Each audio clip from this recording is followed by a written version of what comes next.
Acclame pour le Seigneur, c'est lui qui est assis sur le trône, le Dieu de toute puissance.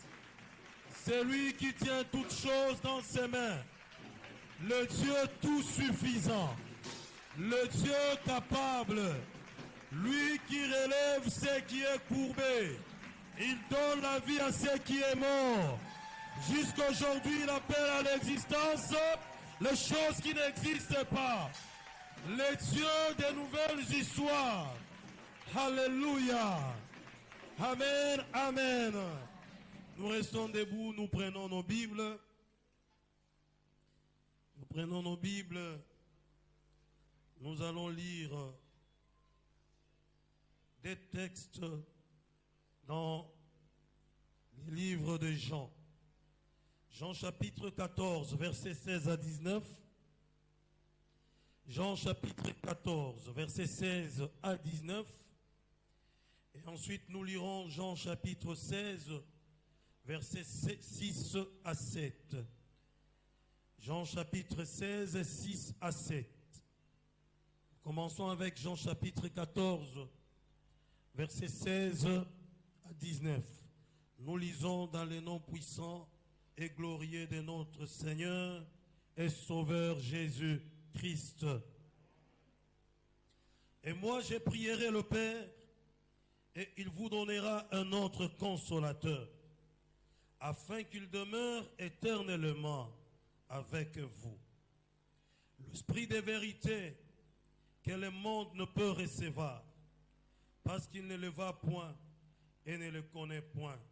Mais vous, vous le connaissez, car il demeure avec vous et il sera en vous. Je ne vous laisserai pas orphelins, je viendrai à vous. Encore un peu de temps, et le monde ne me verra plus, mais vous, vous me verrez, car je vis et vous, vous vivrez aussi. Et moi, je prierai le Père, et il vous donnera un autre consolateur, afin qu'il demeure éternellement avec vous. Jean chapitre 16, 6 à 7. Mais parce que je vous ai dit ces choses, la tristesse a rempli votre cœur. Cependant, je vous dis la vérité. Il vous est avantageux que je m'en aille. Car si je m'en vais pas, le consolateur ne viendra pas vers vous. Mais si je m'en vais, je vous l'enverrai. Parole du Seigneur. Seigneur, nous te disons merci pour ces moments merveilleux que tu nous accordes. Nous demandons que tu nous parles par le Saint-Esprit. Nous ramenons tout esprit captif à l'obéissance de la croix de Jésus-Christ. Règne et dispose nos cœurs à t'écouter dans le nom de Jésus-Christ. Amen. Nous pouvons reprendre nos places. Amen, amen. Amen, amen. Les bénéfices du Saint-Esprit dans la vie du chrétien. Les bénéfices du Saint-Esprit dans la vie du chrétien. Quel est notre thème que nous allons exploiter ce matin? Avant d'évoluer, je voudrais m'acquitter d'un agréable devoir de dire merci à nos parents, le révérend Dr René Fouti ainsi que la révérende Clémentine Fouti, pour la marque de confiance qu'ils continuent à placer en notre personne, en nous cédant cette chair, afin de parler au peuple de Dieu. Que Dieu le bénisse. Que Dieu te bénisse toi aussi qui es présent, parce que tu es là pour écouter Dieu. Et Dieu te fera du bien ce matin. Tu ne sortiras pas tel que tu es entré. Quelque chose se passera dans ta vie. Alléluia. Les bénéfices du Saint-Esprit dans la vie du chrétien. Un bénéfice est l'avantage que procure quelque chose. un bénéfice et l'avantage que procure quelque chose. Pour les économistes, ils diront même que c'est l'utilité marginale.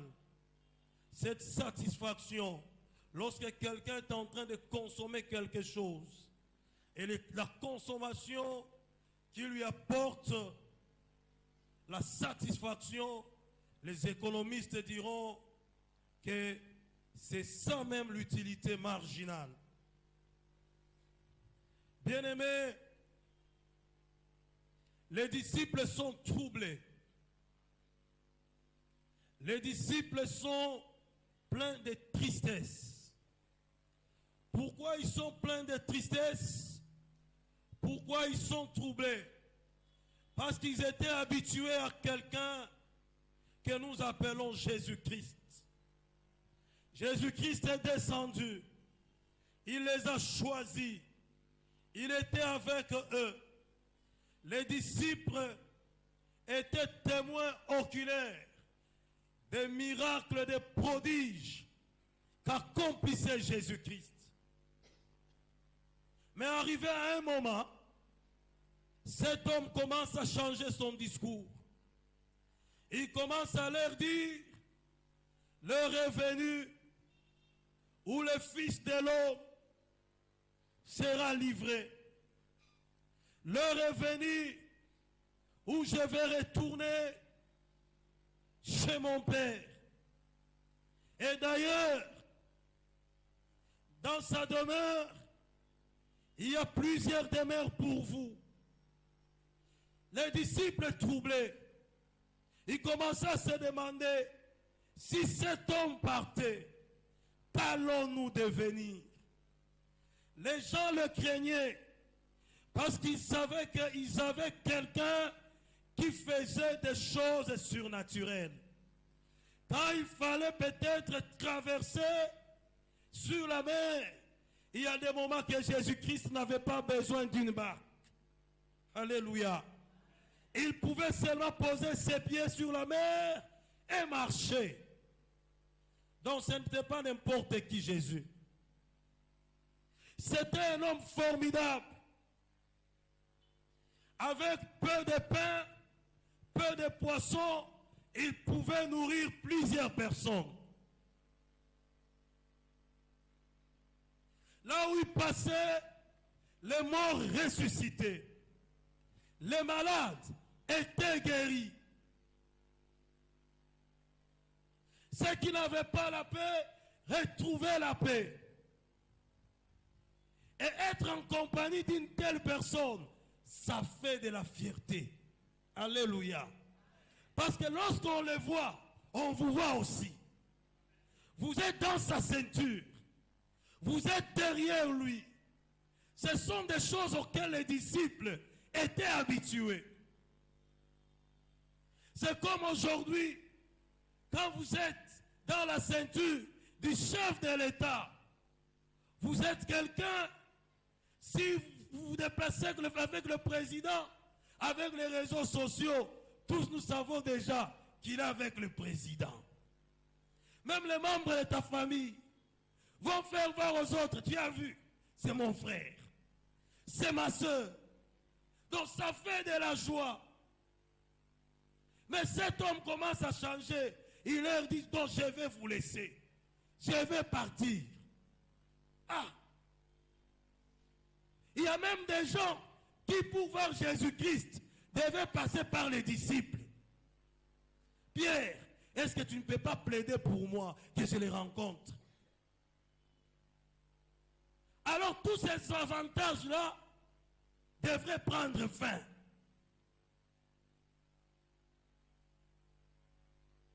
C'est comme quand un régime est en train de basculer. Les bénéficiaires commencent à trembler. Alléluia. Jésus-Christ était leur force.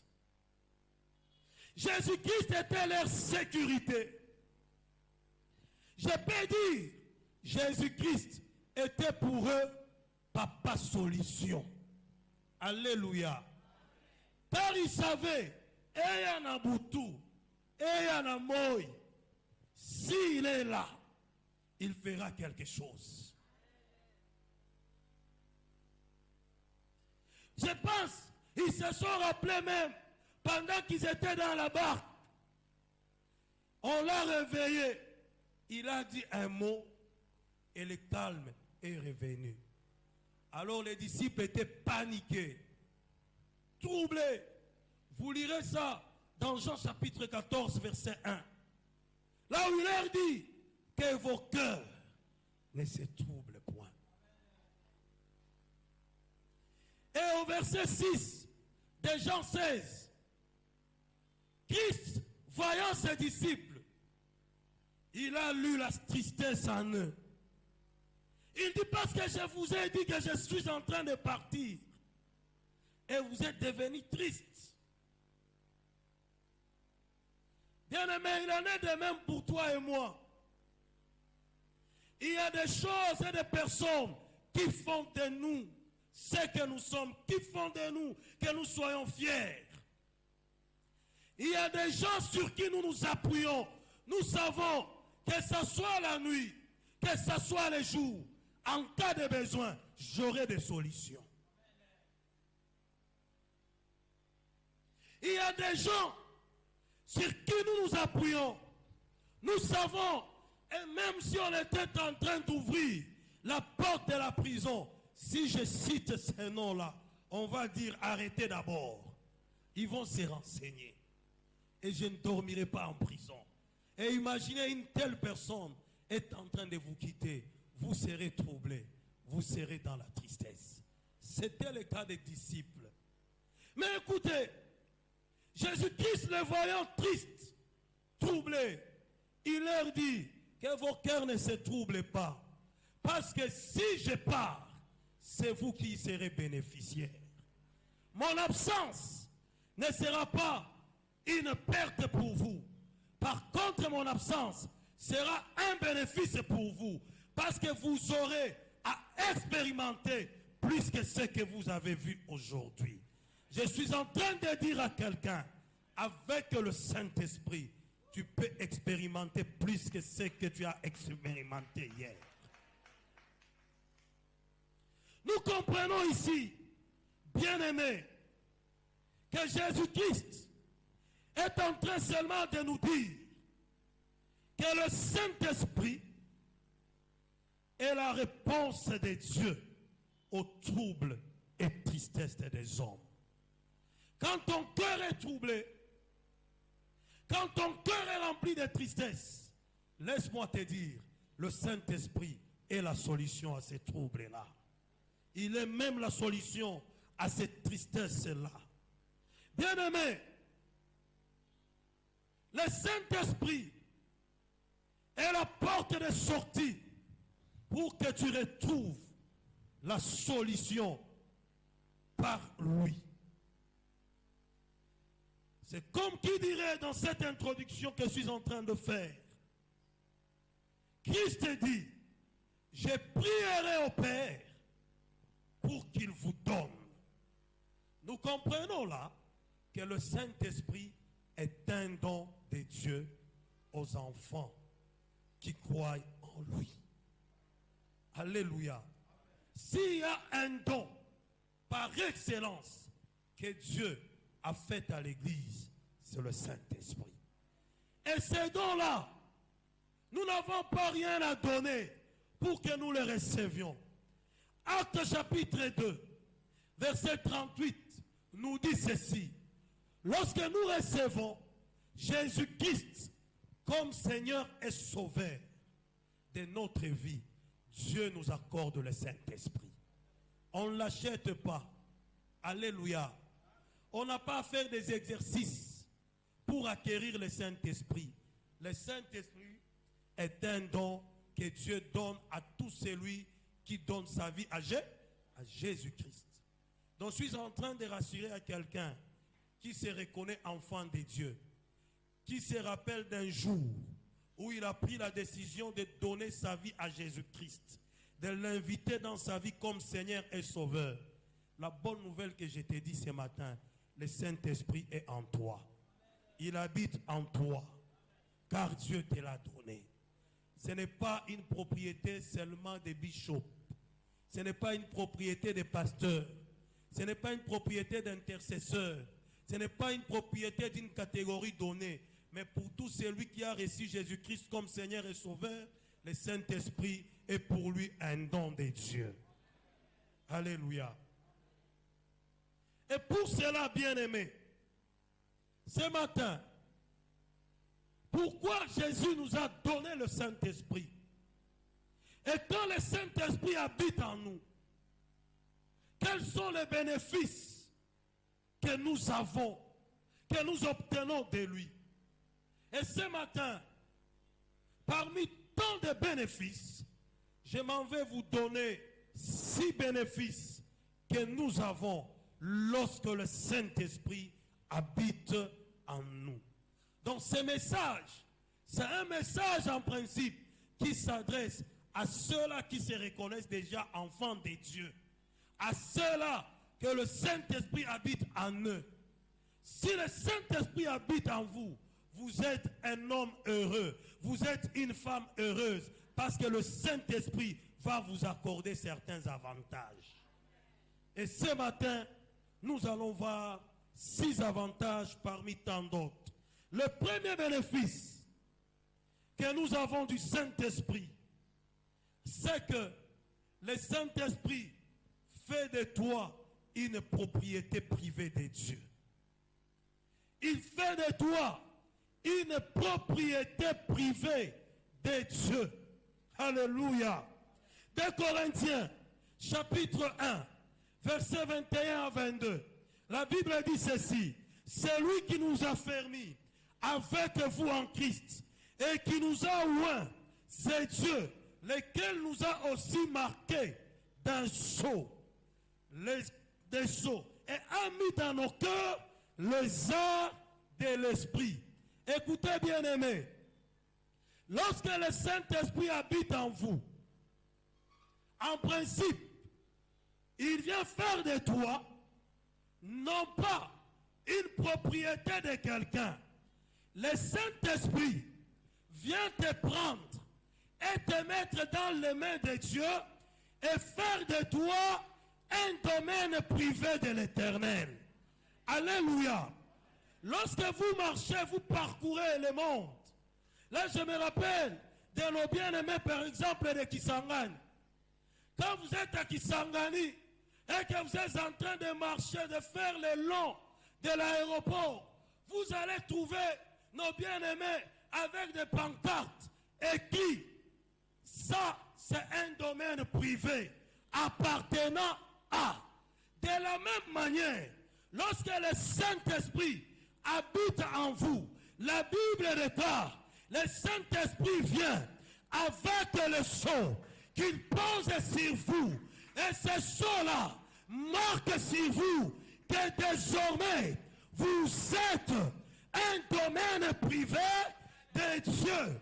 Ce qui veut dire, il est interdit à tout ce qui n'est pas de Dieu. Il est interdit à ce qui est contraire de Dieu d'entrer en vous, de vous toucher. Parce que désormais, vous ne vous appartenez plus. Désormais, vous appartenez à Dieu. Voilà pourquoi, dans 2 Corinthiens, il est dit, écoute, il dit ceci, il a mis dans nos cœurs les arts de l'esprit. Les arts dont il est question ici, c'est-à-dire quoi? Vous savez, dans ce monde, les gens peuvent conclure un contrat. Quand vous concluez un contrat, il y a ce qu'on donne comme avance, comme garantie. Et la clause dit ceci: quand vous concluez ce contrat-là et que vous posez l'art, on dit que l'art, c'est une garantie que vous ne récupérez jamais lorsque vous décidez de rompre le contrat. Donc vous la perdez définitivement. Dieu a mis un sceau sur toi pour dire ceci: Dieu a accepté de perdre tout ce qu'il pourra perdre, sauf de te perdre toi. Sauf de te perdre toi. Quand tu as le Saint-Esprit, laisse-moi te dire, Dieu décide de ne pas te perdre. Parce que tu lui appartiens. éternellement. Voilà pourquoi, lorsque vous lirez dans le livre des Galates, chapitre 6, verset 17, la Bible dit ceci, que personne désormais ne me fasse de la peine, car je porte sur moi les marques du Christ. Que personne désormais, il faut bien lire la Bible. Quand on dit désormais, c'est-à-dire à partir d'aujourd'hui, une nouvelle loi est établie. Alléluia. Quand le Saint-Esprit entre en toi, il établit une nouvelle loi qui interdit à ce qui n'est pas de Dieu de te toucher. Qui interdit à ce qui n'est pas de Dieu d'entrer en toi. Parce que tu es un domaine privé de l'Éternel. Alléluia. Ça, c'est le premier bénéfice. Voilà pourquoi il a dit à ses disciples, il vous est avantagé que je m'en aille. Si je m'en vais, je ferai de vous une propriété privée de qui? Toi qui es enfant de Dieu, toi en qui le Saint-Esprit habite, sois rassuré, tu es une propriété privée de Dieu. Dieu a posé son sceau par le Saint-Esprit sur toi. Ne crains rien. Personne n'entrera en toi parce que tu es le domaine privé. Vous savez, dans un domaine privé, si vous y entrez sans autorisation, on peut vous arrêter et faire de vous ce qu'on voudra faire. Alléluia. Je suis en train de te dire, s'il y a des choses qui se sont entêtées d'entrer en toi, mais qui savaient que tu étais enfant de Dieu, ce matin, le Saint-Esprit s'en chargera. Deuxième bénéfice. Si le Saint-Esprit est en toi, le Saint-Esprit contrôlera ta bouche et parlera à ta place. Il va contrôler ta bouche et il parlera à ta place. Marc chapitre 13, verset 11. La Bible dit ceci. Lorsqu'on vous prendra pour vous amener devant les autorités afin d'être jugés, ne vous lamentez pas. Ne demandez même pas qu'allons-nous dire. Car l'Esprit lui-même mettra en vous ce que vous aurez à dire. Ça, c'est la première des choses. Toujours là-bas, la Bible continue en disant, non pas seulement qu'il mettra, mais il parlera lui-même à votre place. Bien-aimés, nous sommes dans un monde des accusations. Les accusations de nuit et les accusations de jour. Il y a des gens qui t'accusent pour des choses que tu ne connais pas. Il y a des gens qui portent des faux témoignages sur toi. Et parfois ces faux témoignages sont considérés pour vrais. Les coupables sont considérés comme innocents. Et les innocents sont considérés comme coupables. Parce que celui qui a porté les faux témoignages sur vous sait bien parler. Il y a ceux-là qui vous accusent pendant le jour, mais il y a ceux-là aussi qui vous accusent pendant la nuit dans des conseils nocturnes. Et lorsque vous voulez parler, personne ne vous écoute. Parce qu'il a bien parlé. Laisse-moi te dire, il y a des gens, quand ils parlent, ce mensonge-là passe pour la vérité. Parce qu'il sait bien parler. Mais toi, tu ne sais même pas comment parler. Et tout le monde a accepté. Tu te demandes, qu'est-ce que je vais faire pour me justifier? Bien-aimé, Laisse-moi te dire ce matin, face aux accusations, face aux faux témoignages, le Saint-Esprit dit, lui-même, il saisira ta bouche. Il mettra dans ta bouche les paroles que tu diras. Même quand tu seras devant les gens pour te justifier, quand ta bouche s'ouvrira, le Saint-Esprit lui-même donnera des mots qu'il faudra à la place qu'il faut pour que tu sois justifié. Bien-aimé, il y a des moments aussi, le Saint-Esprit lui-même entrera en action. Toi, tu ouvriras seulement ta bouche et les mots qui sortiront de là seront les mots que le Saint-Esprit donnera. Bien-aimé, laisse-moi te dire ce matin, toi qui fais face aux tribunaux nocturnes, aux tribunaux de jour, le Saint-Esprit interviendra en ta faveur et tu auras gain de cause. Je ne sais pas qui t'ont condamné. Laisse-moi te dire, ils ont dit que c'était fini. Mais Christ nous a envoyé le Saint-Esprit pour qu'il entre en action afin de nous justifier de ces accusations. Alléluia. Et laisse-moi te dire que ces accusations soient vraies ou fausses, ce que nous savons. Le Saint-Esprit, quand il décide d'entrer en action, il nous justifie en tout. Est-ce qu'il entre en action? Pourquoi le Saint-Esprit retient nos bouches?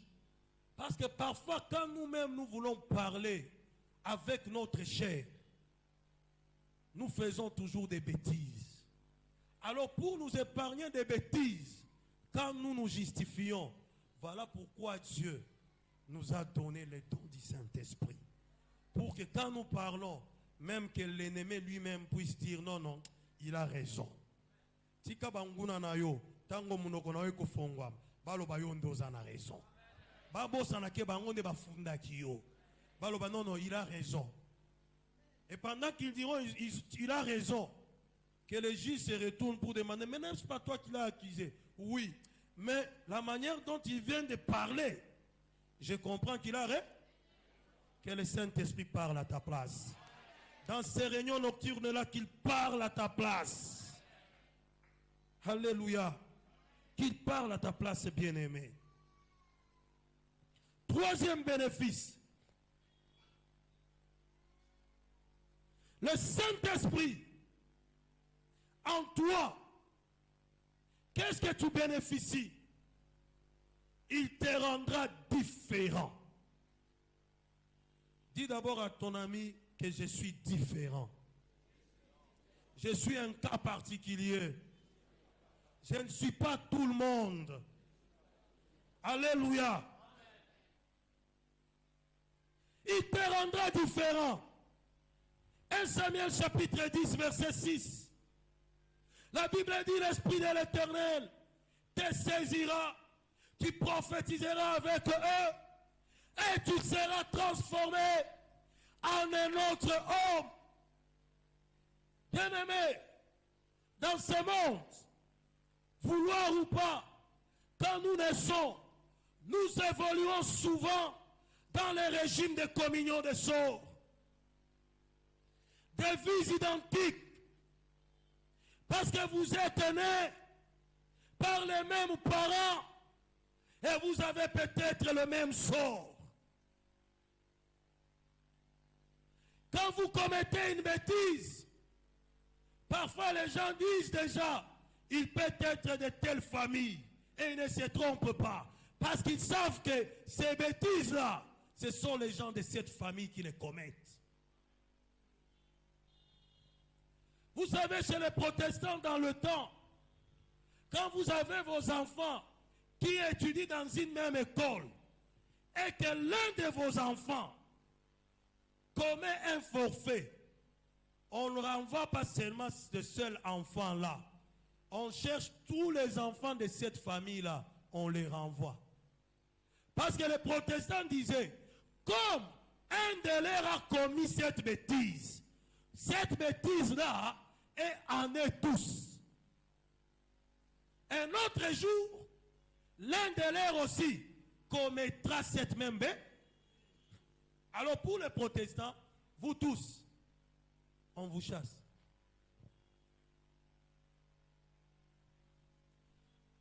Je connais ça parce que mon père a étudié dans les écoles protestantes. Ils ont été chassés de l'internat de Mulungwishi pour aller terminer à l'internat à Kamina. Pourquoi? Parce qu'un de ses petits frères avait commis une bêtise. Alors on demande qui sont de cette famille à ses grands frères, ses petits frères. Allez, vous tous, vous partez. Pourquoi? Ce n'est pas non, non. Comme lui a fait ça, un jour vous aussi vous allez faire la même chose. Il y a des choses par lesquelles on vous identifie.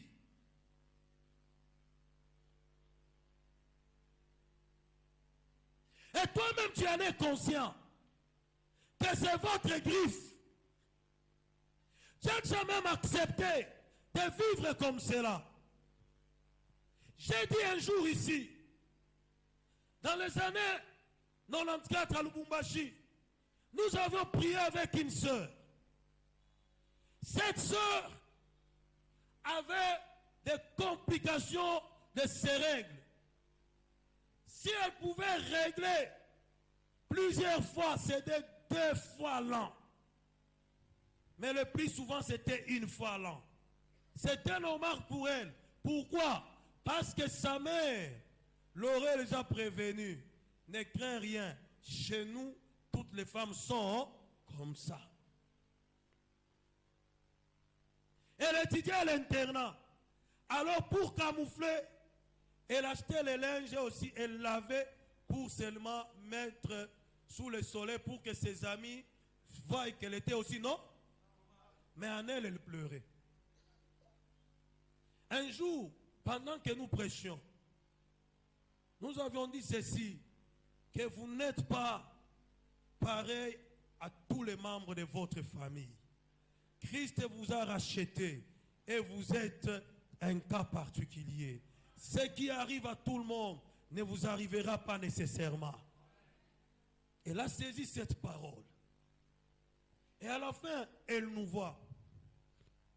Elle dit, papa, est-ce que ce que vous avez dit là est vrai? Je dis, oui, c'est vrai. Mais moi, ma mère m'avait dit ça. Et c'est la réalité que je vis. Nous lui avons dit avec un de mes amis, Pasteur Gad, qui est aux États-Unis, toi, tu es différente de ta maman. Tu es différente de ses sœurs. Parce que tu as cru en Christ. Et Christ est capable de faire que par toi, de nouvelles choses commencent dans ta famille. Elle a dit, je crois, agenouille-toi. On n'a pas fait de prières, de crières. Seigneur, elle a cru. Que ce à quoi elle a cru devienne réalité. Et que sa famille accepte qu'il y a un Dieu. Ces mois-là, elle a réglé. Le mois prochain, les mois qui suivaient, alors elle était hésitante. Mais au moins c'était déjà 3. Le mois suivant, pas. C'est alors qu'elle va témoigner. Qu'elle va dire, depuis ces jours-là, les choses ont changé. Bien-aimé, j'aimerais te dire ce matin, toi qui es en ces lieux, le Saint-Esprit que Dieu t'a donné, ce Saint-Esprit-là est venu pour te faire une personne différente de ta famille. Pendant que toi tu feras quelque chose, les gens constateront que ce que toi tu feras aura une touche différente. Vous pouvez être tous architectes, mais ton architecture à toi sera différente de l'architecture des autres. Parce que ton architecture à toi sera sous l'onction du Saint-Esprit. Il y aura toujours une touche différente. Alléluia. Tu es un cas particulier. Si tout le monde ne se marie pas à cause du Saint-Esprit, tu te marieras. Si tout le monde n'a pas la facilité de trouver un bon emploi à cause du Saint-Esprit, toi tu trouveras un bon emploi parce que le Saint-Esprit te rendra différent.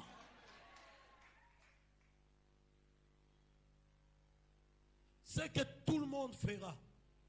Toi aussi tu le feras. Mais pour toi on dira, ça ce n'est pas comme pour tous les autres.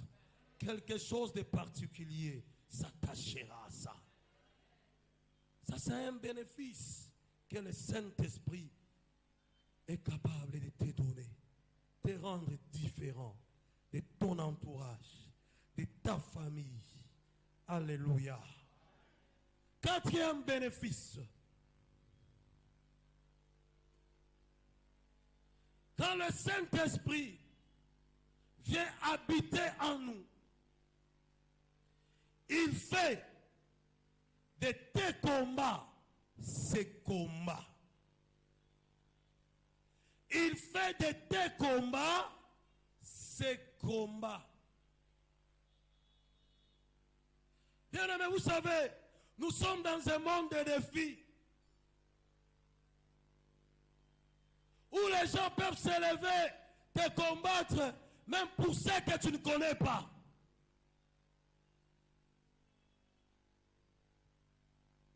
Ezala mutu mususu akobundisa opuka oza mwindu. Mwindu pona nini? Musu obundisa oka oza pembe. Musu po oza mukuse po oza mula. Ya bundisi yo kaka.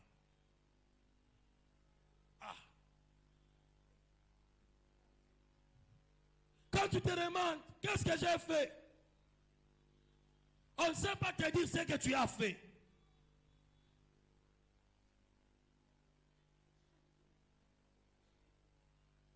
Mais ils te combattent seulement.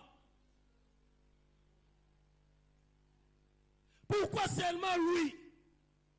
Pourquoi seulement lui? Surtout ces gens-là, quand ils commencent, pourquoi seulement lui? Ils commencent déjà à chercher comment t'enfoncer. Pourquoi seulement ses enfants? Pourquoi seulement son mari? Pourquoi seulement sa femme? Pourquoi seulement sa maison? Pourquoi seulement sa famille? Cette année, il verra. Il se ligue contre toi. Mais la Bible dit ceci, dans Ésaïe 59, verset 19, que l'on craindra le nom de l'Éternel partout. Et lorsque l'ennemi viendra comme un fleuve, le Saint-Esprit le mettra en fuite. Bien-aimé, c'est pour dire, quand le Saint-Esprit vient en toi, le Saint-Esprit te prend toi, il te place derrière. Lui, il place devant. Il commence à s'affronter avec tes ennemis. Et la Bible dit, quand lui il entre en action, aucun ennemi ne résiste devant lui. Il les chasse tous, et il les chasse tous, et il a la victoire, et les gens craignent l'Éternel. Laisse-moi te dire, le Saint-Esprit est venu pour qu'il te donne la victoire, et que tes ennemis puissent craindre le nom de l'Éternel. Que les ennemis de ta famille puissent craindre le nom de l'Éternel. Parce qu'il va t'accorder la victoire dans tous tes combats. Il combattra à ta place. Alléluia. Et laisse-moi te dire, il y a d'ailleurs des combats que tu ne connais même pas. Mais le Saint-Esprit s'en charge déjà. Il y a des gens qui ont reçu des frappes que tu ne sais même pas. Parce que le Saint-Esprit les a frappés. Est-ce que ce matin, que le Saint-Esprit s'occupe des ennemis de ta maison? Que le Saint-Esprit s'occupe des ennemis de ton travail? Que le Saint-Esprit s'occupe des ennemis de ta femme? Que le Saint-Esprit s'occupe des ennemis de ton mari? Que le Saint-Esprit s'occupe des ennemis de tes affaires? Que le Saint-Esprit s'occupe de ceux qui te combattent pendant la nuit et pendant les jours? Qu'il s'occupe d'eux. Qu'il s'occupe d'eux et qu'il puisse t'accorder la victoire.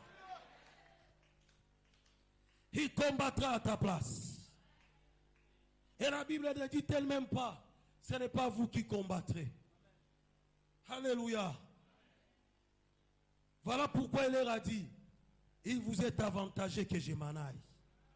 Parce que si je m'en vais, vous ne combattrez plus. Le Saint-Esprit sera là, en train de combattre pour vous. Alléluia. Tu as des combats qui ont duré. Des combats qui ont pris beaucoup de temps. Que ce soit les combats de tes ancêtres, que le Saint-Esprit s'en occupe aujourd'hui. Qui s'en occupe? Qui s'en occupe? Cinquième bénéfice. Quand le Saint-Esprit vient habiter en toi, comme Christ nous l'a promis, que lorsqu'il viendra, il habitera en nous. Le cinquième bénéfice qu'il nous donne, la Bible déclare, il témoignera en bien pour toi. Non, tu n'as pas compris. Il témoignera en bien pour toi. Vous savez, nous sommes dans un monde où les gens donnent des faux témoignages sur les autres.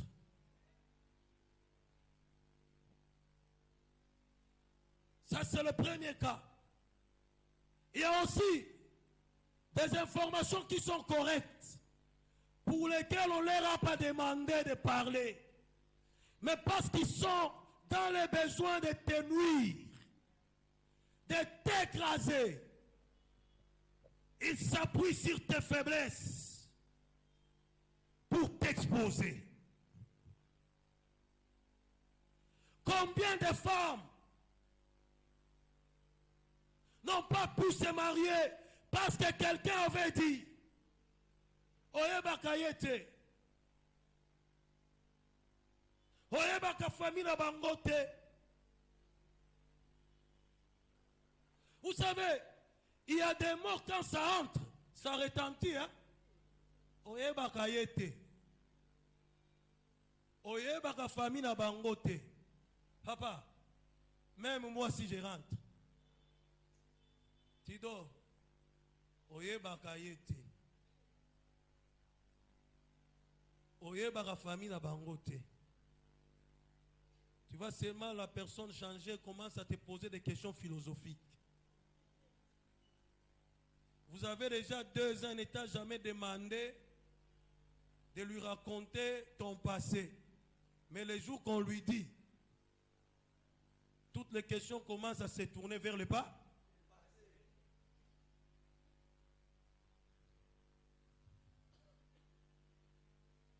Il y a même pour cela, on avait même donné la dot. On a décidé d'abandonner même la dot cadeau. Et tigala kak. Naboito nabenda mindo. Atigala nango kak. Nagoluka mususu nagoba.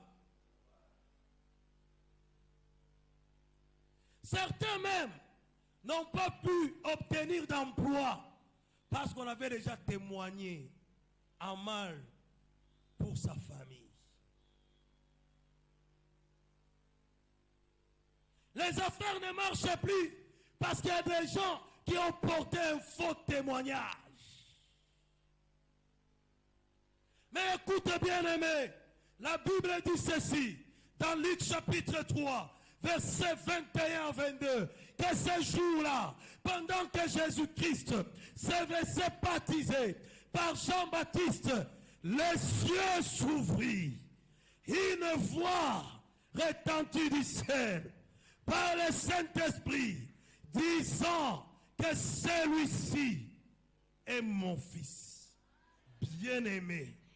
Bien-aimé, laisse-moi te dire, quand le Saint-Esprit entre en toi, le Saint-Esprit commence à parler en toi, à témoigner en ta faveur, à témoigner en faveur de ta famille, à témoigner en faveur de ta maison, Je ne sais pas ce qui a été dit sur toi. Je ne sais pas ce qui a été dit sur ta famille. Je ne sais pas ce qui a été dit sur ton travail. Je ne sais pas ce qui a été dit sur tes affaires. Mais ce matin, si ce qui a été dit a fait que tu puisses sombrer dans le noir, ce matin, j'ai la joie de t'annoncer que le Saint-Esprit est capable d'entrer afin de commencer à parler en bien pour toi, en bien pour ta famille, en bien pour ton travail, pour que les gens puissent encore te donner de l'importance. Il est capable. Bien-aimé, quand le Saint-Esprit témoigne pour toi, tu peux entrer sur la liste où il n'y a même pas aucune personne de ta tribu. Et les gens vont se demander, ils se retrouvent sur cette liste quoi? Le Saint-Esprit lui-même entraîne et dira non, mais nous voyons quelqu'un là. Il s'appelle Mambweni. Mais le Mambweni là, vraiment, il fait bien ça. Mais on dit, mais tu sais qu'ici, c'est une liste de gens de Minasé. Mais Mambweni Yaza Mounoukoutuba. Il dit, mais oui, il est Mounoukoutuba, mais lui, sur cette liste, il nous sera d'une grande importance. Et quand la liste sortira, toi-même tu vas te demander, mon nom est arrivé là comment? Parce que le Saint-Esprit a témoigné pour toi. Il a parlé pour toi en bien. Bien-aimé, laisse que le Saint-Esprit témoigne en bien pour toi. Qu'il parle pour toi en bien. Qu'on te fasse entrer sur les listes, les bonnes listes qui étaient destinées aux autres seulement. Qu'il te fasse entrer dans les bureaux qui étaient destinés aux autres seulement. Qu'il te fasse entrer dans des bénédictions qui étaient destinées aux autres seulement. Qu'il lui parle en bien pour toi. Il témoignera en ta faveur. Il témoignera en ta faveur. Alléluia. Sixième avantage ou bénéfice.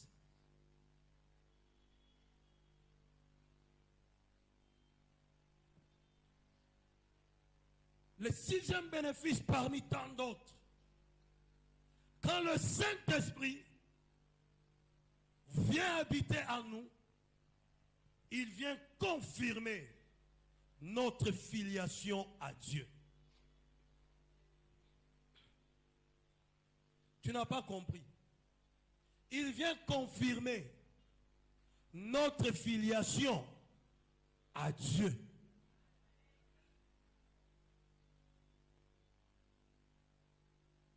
Donc il vient pour garantir à ton cœur que toi là, depuis le jour que tu as reçu Jésus-Christ comme Seigneur et Sauveur, depuis ce jour-là, tu es devenu enfant.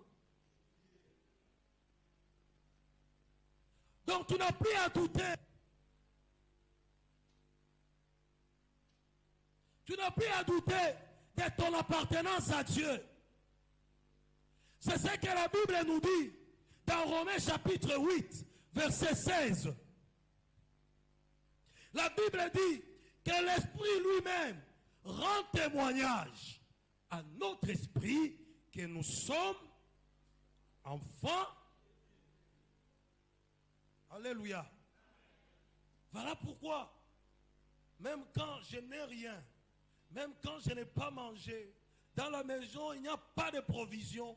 Je sais que je vais dormir affamé. Au moins, le Saint-Esprit me dit, même si tu n'as pas ça, tu es enfant de Dieu.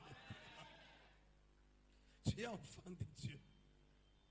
Même quand je suis dans l'abondance, il me dit, ce n'est pas cette abondance qui fait de toi que tu sois heureux, que tu sois un homme de joie. Mais ta joie à toi, c'est parce que tu es enfant de Dieu. Voilà pourquoi je peux être même dans l'assurance, même si je mourrais en train de prêcher là, je sais que j'entrerai. Je suis enfant de Dieu. Je sais que j'entrerai. Parce que je sais, je l'ai reçu un jour comme mon Seigneur est mon sauveur. Il vient te rassurer. Il vient enlever des doutes. Voilà pourquoi, lorsqu'on te poserait la question de savoir si tu entrerais au ciel ou pas, tu n'as pas à douter, tu n'as pas à dire non, pour entrer au ciel, c'est Dieu lui-même qui sait. Non, ce n'est pas Dieu qui sait. Tu dois le savoir. Parce que tout enfant de Dieu sait déjà qu'il est enfant de Dieu. Et comme il est enfant de Dieu, il y a une demeure pour lui dans le ciel.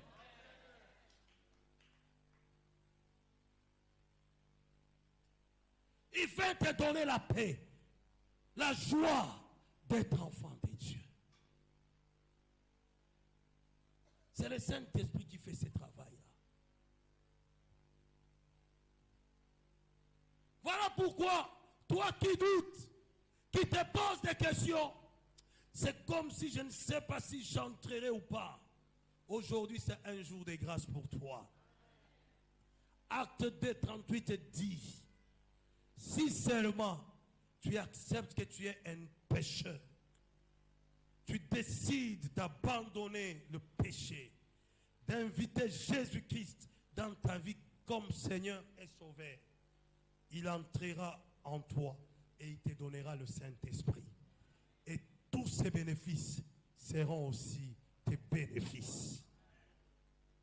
Pour terminer, bien-aimés, pour que nous puissions expérimenter ces bénéfices, il nous faut nous rassurer de notre relation avec Dieu.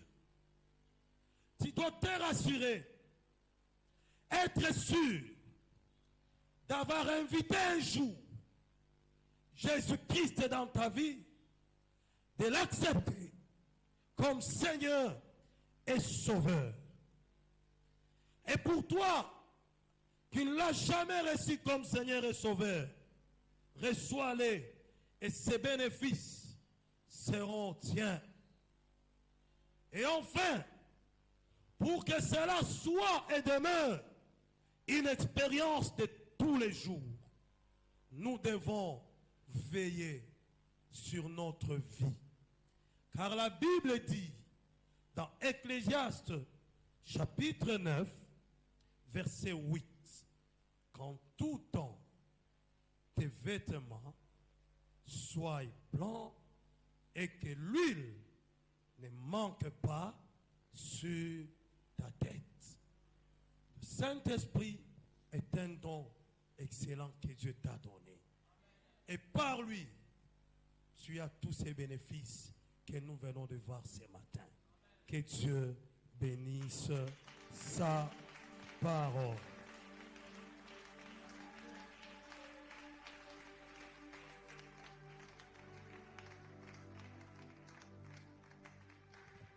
Continue à acclamer si tu as bien apprécié cette parole. Si tu penses que Dieu t'a vraiment parlé, oui, continue à acclamer pour cette parole. Cette parole est puissante.